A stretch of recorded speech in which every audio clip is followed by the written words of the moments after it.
Hello viewers, আসসালামু আলাইকুম। আশাস কিচেনে আপনাদের স্বাগতম। আশা করি সবাই ভালো আছেন। আমিও ভালো আছি আলহামদুলিল্লাহ। আজ আমি তৈরি করে দেখাবো কাঁচা আমের টক ঝাল মিষ্টি আচার। চমৎকার একটি রেসিপি এটি। আশা করি আপনাদের কাছে ভালো লাগবে। চলুন দেখে নেই প্রস্তুত প্রণালী।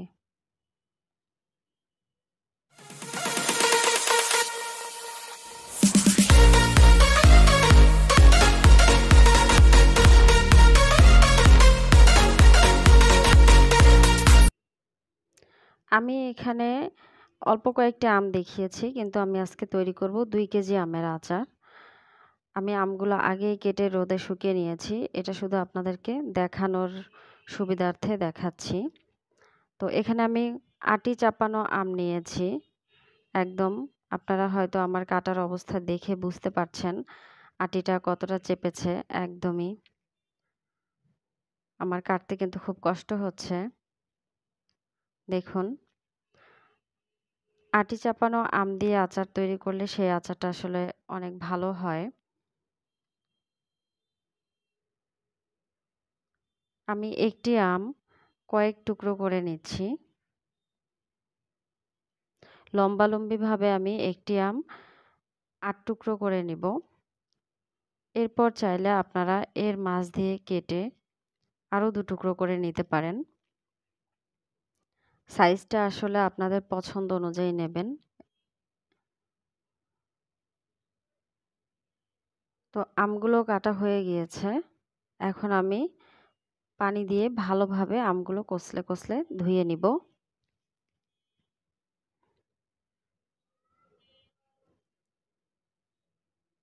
ধুয়ে নেওয়া হয়ে গেলে আমগুলো আমি পানি ঝরিয়ে নিব।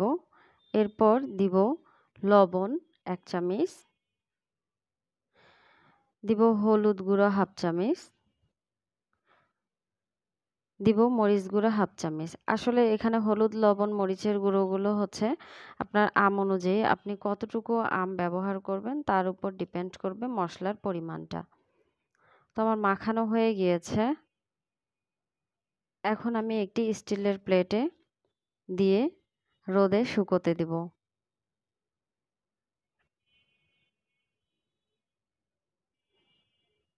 ভালো করে একটু ছড়িয়ে দিব।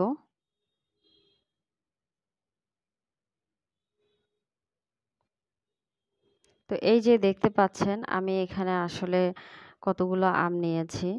একদম কড়া রোদে আমি আমগুলো শুকিয়ে নিয়েছি। তবে খুব বেশি দিন না, শুধু 1 দিন মাত্র আমি রোদে আমগুলো শুকিয়েছি। যেন পানিগুলো পুরোটা টেনে যায়, আমের মধ্যে অবশিষ্ট কোনো পানি না থাকে। দেখে বুঝতে পারছেন আমের খোসাগুলো কিন্তু একদম সবুজ সবুজেই রয়ে গেছে। এখন আমি তৈরি করে নিব মশলা। এখানে আমি 5 ফোড়ন নিয়েছি 1 কাপ।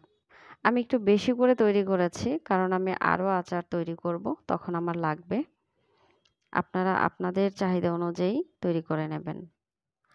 5 ফোড়নগুলো ভেজে নিব সুন্দর একটা ঘ্রাণ বের হওয়া পর্যন্ত। ভাজা হয়ে গিয়েছে। মশলাগুলো ঠান্ডা করে আমি ব্লেন্ডারে ব্লেন্ড করে নিব। ব্যাস হয়ে গিয়েছে মশলাগুলো গুঁড়ো করা। দেখুন আমারটা একটু বেশি মিহি হয়ে গিয়েছে। আপনারা চাইলে এটা আধা ভাঙা করতে পারেন, কোনো সমস্যা নেই। এখন কড়াই গরম হয়ে এলে দিয়ে দিব 1 কাপ সরিষার তেল। আচারে অবশ্যই সরিষার তেলটাই ব্যবহার করবেন, অন্য কোনো তেল নেওয়া যাবে না। দিয়ে দিব 1 টেবিল চামচ পাঁচফোড়ন, আস্ত পাঁচফোড়ন দিচ্ছি। দেব 2-3টা তেজপাতা। এরপর দেব কয়েকটি শুকনো মরিচ। দিয়ে দিব রসুন কোয়া। এখানে আমি দেশি রসুনের খোসা ছাড়িয়ে 2টি রসুন নিয়েছি। এখন মিনিট খানেক ভেজে নেব। এরপর আমি আমগুলো সব দিয়ে দিব। এখন একটু উল্টে পাল্টে দিব।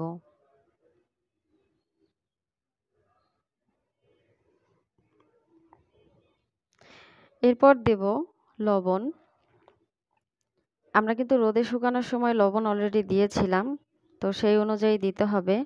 এরপর দিচ্ছি 2 চামচ আদা রসুন বাটা, দিলাম হচ্ছে এখানে ধনে গুঁড়ো 1 চামচ, দিব হলুদ গুঁড়ো 1 চামচ, এরপর দিব মরিচ গুঁড়ো 1 চামচ। ঝালটা আপনারা আপনাদের পছন্দ মতো দিয়ে নেবেন। এখন মশলাগুলো সব আমি সুন্দর মতো মিশিয়ে নিব।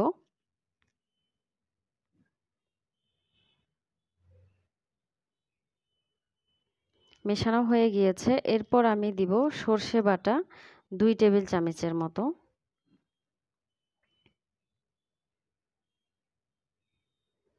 সর্ষেগুলো আমি ভালো করে মিশিয়ে নিব আমার সঙ্গে,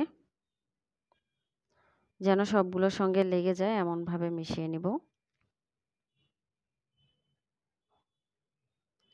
এরপর দিব সাদা সিরকা বা ভিনেগার, যে নামে চেনেন, দিয়ে দিব 1/2 কাপ পরিমাণ।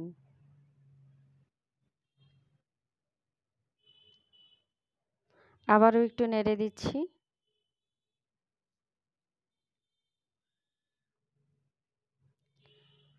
এখন আমি এখানে দিচ্ছি গুড়। আমি এখানে দানা গুড় নিয়েছি। আপনারা চাইলে যে কোনো গুড় ব্যবহার করতে পারেন অথবা চিনিও ব্যবহার করতে পারেন। আমি এখানে 2 কাপ গুড় দিয়েছি।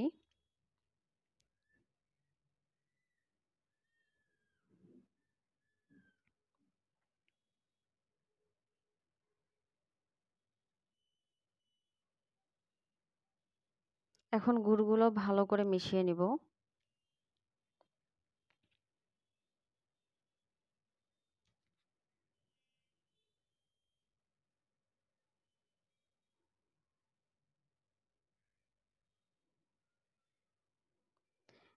এরপর ঢেকে দিব। রান্না করব বেশ কিছুক্ষণ। ফিরে আসলাম। আম থেকে কিন্তু বেশ অনেকটা পানি বেরিয়ে আসছে গুড় দেওয়ার কারণে। তো আমি পানিগুলো টেনে নিব।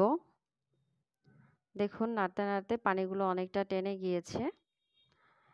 এখন আমি দেব পাঁচফোড়ন গুঁড়ো। আমি আচারে সবসময় পাঁচফোড়নটা নামানোর আগে আগে দিয়ে থাকি। এতে করে আমার মনে হয় স্বাদটা অটুট থাকে। এরপর দিচ্ছি বিট লবণ 1 চামচ। এখন সবগুলো মশলা ভালো করে মিক্স করে নেব।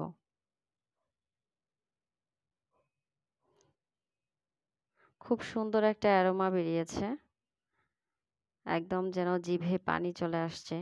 আচার বলে কথা। আমার আচারটা কিন্তু রেডি। দেখে বুঝতে পারছেন কতটা মজার হয়েছে। চুলোটা আমি অফ করে দিয়েছি। এখন আমি এটা নামিয়ে নিব। আপনারা এই আচারটা কাচের বয়মে রেখে সারা বছর খেতে পারবেন অথবা ফ্রিজেও রাখতে পারবেন। এই আচারটা কিন্তু বাইরে রেখে দিলেও নষ্ট হবে না, কারণ আমের পানিটা কিন্তু আমি শুরুতেই রোদে শুকিয়ে নিয়েছি। এটা একটা টিপস গেল। তো আশা করি আমার ভিডিওটা আপনাদের কাছে ভালো লেগেছে। পরবর্তীতে আবারও নতুন কোনো ভিডিও নিয়ে হাজির হব। সেই পর্যন্ত ভালো থাকবেন, সুস্থ থাকবেন। আল্লাহ হাফেজ।